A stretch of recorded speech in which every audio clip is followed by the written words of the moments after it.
Hello everyone, I'm outside Selhurst Park. I've got a Crystal Palace perspective and a Newcastle fan perspective, of course. I've got lovely Eisha and I've got Luke, who's a big Crystal Palace fan as well. This is the last word.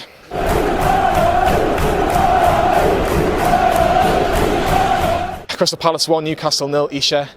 Only one change which we knew about was going to happen was Kieran Clark was going to come out of the team, and it was Fabian Schär that was going to come into the team. Were you expecting any more changes from that starting 11?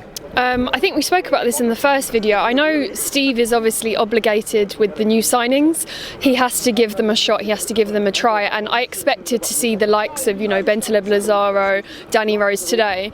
The disappointing thing is that there are the likes of Matt Ritchie, Isaac Hayden, who did deserve a start and understandably couldn't get started. So no surprises, just a bit of disappointment because of how it played out and how Isaac Hayden or Matt Ritchie, I want to see them start. Yeah. Frustrating. That's going to be the theme of this video. That's the general narrative. Frustrating. First half, Crystal Palace were the much better team. Gary Cahill, fantastic header which was saved by Martin Dubravka. Palace were a real threat, Luke, from set pieces, corners, free kicks from Van Aanholt, which we'll touch about, which happened near the first half. But a good start from your lot. Yeah, definitely. We're not usually good from free kicks or corners.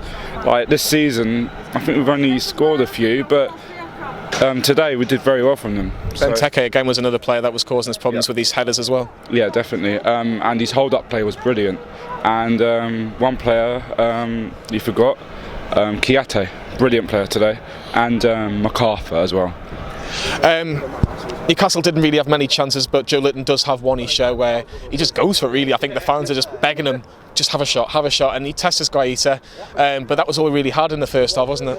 It was, yeah, and to be honest, even that opportunity looked a bit out of character. I didn't see it coming. I welcomed it.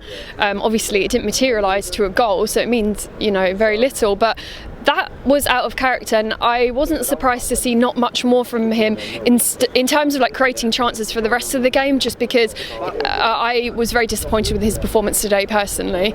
And I know Fordy was banging on about Miggy Joe Linton, but I think for me personally, Miggy he had the intent to create the chances, he had the energy to be all over the pitch, whereas Joe Linton just wasn't making the runs. He just wasn't there. He wasn't trying to, for his physique, and I understand he doesn't have the natural flair of a number 9.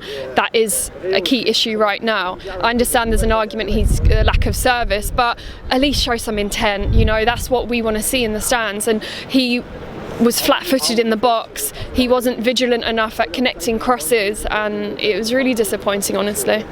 Disappointing from Newcastle's forward line. We've not heard that before, have we? Look, Patrick Van Aanholt gets the goal just before half-time. Luke, fantastic free kick. Soft foul from first view, but you've got to give credit where credit's due. It's a fantastic free kick from the former Sunderland player. We'll keep that quiet. Van Aanholt had one of his best games in a Palace shirt this season. He normally gets caught out defensively, but attacking he's really good, with Zaha on the left. So it was a fantastic free kick, and it had to take something like that to beat Dubravka, didn't it? Yeah, definitely. He's known for those free kicks when he was at Chelsea and Sunderland. He scored a few. He scored a few.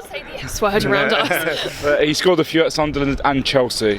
When he's good from free kicks. So yeah. And then the Palace going half-time with a 1-0 lead, and Eisha were waiting for Steve Bruce to make a change in the second half, or making maybe a formation change or something, and Newcastle don't really do anything. They don't pressure Crystal Palace's defence. I thought Gary Cahill and Scott Dunn had a very easy afternoon. It's taken till the 68th minute, 70th minute for Dwight Gale and Matt Ritchie to come on, and even with the formation change, we didn't really look like giving the Palace keeper any real threat of any danger today. No, we didn't. I think, interestingly, 20 minutes in, when Alan Saint-Maximin was put into the middle, I thought, I was really surprised. Do you like that? Yeah, definitely. Something needed to be done, so I was happy for anything to be changed. And Joe Linton looked slightly better on the left, just very slightly. And we spoke about this in the other video. For me, Alan Saint-Maximin with that selfishness, that's what we need for a centre forward. So that, in terms of all changes today, was something I thought, okay, look, going ahead, there is intent to change things around and sort of, advance his position, because if we're capable of getting goals, perhaps it will be Alan Saint-Maximin that is the one heavily deeply involved in that. In terms of Danny Rose coming off, I was welcoming that. He did not have enough energy. He was getting outrun constantly, and obviously, like I said, Matt Ritchie, I'm really happy with his recent performances, so for him to come on then, I was like, finally. I would have preferred, I wanted Bentaleb to go off, to be honest, but you know, Danny Rose or Bentaleb, you know, either one of them, get them off and get a tried and trusted, proven Newcastle player that can help with the cohesion, because a key issue today was the cohesion. We have new players. You know, last Sunday was a mauling. It was awful, and it was all off today. So any changes, I think, with someone like Matt Ritchie, who is so vocal and has that leadership sort of skill, which is like needed on a day like today, I really appreciate him coming on. Yeah, Ritchie coming on, Gale coming on, but no real chances. I can see Christian Benteke in the background actually. He's just signing a few autographs there. He was one of the better players at Crystal Palace this afternoon. Valentino Lazaro gets sent off after Zaha's pace was just too much for him. Obviously, I'm just watching Benteke there. He caused a lot of issues as well near the end. Wilfried Zaha, quick question on him. Will he still be at Palace next season? Yes. Why? Because I don't think none of the big clubs will come after him, because he hasn't been consistent this year. Chelsea, they got Ziyech now. I don't think he'll go there. Arsenal, money issues, and the only club I'd probably see him going to is probably PSG. Spurs. Mourinho wouldn't like him. The problem is with Zaha is his attitude at the end of the day. He plays really well when he wants to, but I think he needs to be more of a team player. And I think it's attitude more than anything. Mourinho wouldn't like him, and also I think PSG would if Neymar goes to Barcelona. So yeah, we might see Wilfried Zaha on a PSG top, who knows. Let's hear from Steve Bruce. If you haven't seen the score and the players, Steve Bruce didn't get a very high mark at all. Let's see what he had to say after the game. Well, we didn't look after the ball well enough. I know it was a difficult afternoon, but if we're going to analyse it, we never really. We give the ball away far too cheaply, especially in decent areas.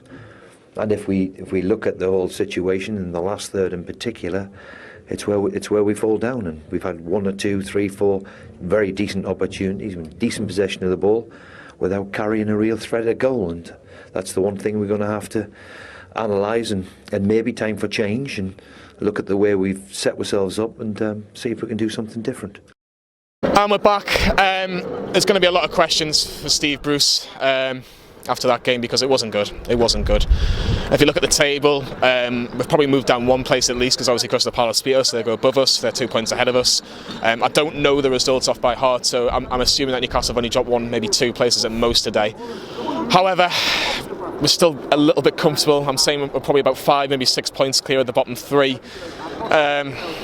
Burnley's a big game next week, Eisha, at home. Is it a game that we need 3 points more than we need to get them as soon as possible? We just need that win to get a bit of pressure off Steve Bruce. We do, and I think more than Steve Bruce, you know, Joel Linton, that number 9 shirt comes with a lot of expectations. I understand the confidence isn't there because of this pressure and the constant bad press. I think more than anyone, the spotlight is on him. He could have come off today, but Miggy came off. It just shows that Steve Bruce will be consistent with starting him, and he's the man to get the job done and get some goals and get the points. And yeah, going ahead, I'd say that most of the pressure is on him. From a new goalkeeper, this is probably one of the only times you've watched Newcastle, Luke. Have Newcastle got enough to stay up? Yes. I think the teams in the bottom 3, I think, are a bit on and off. But it's pretty weird this season. You see the likes of Sheffield United, Wolves and all them lot. You would expect them to be where we are, Newcastle and Palace and everything else. But it's weird this season. Like, the relegation battle's slightly going away from it now. I think Newcastle and Palace are safe now.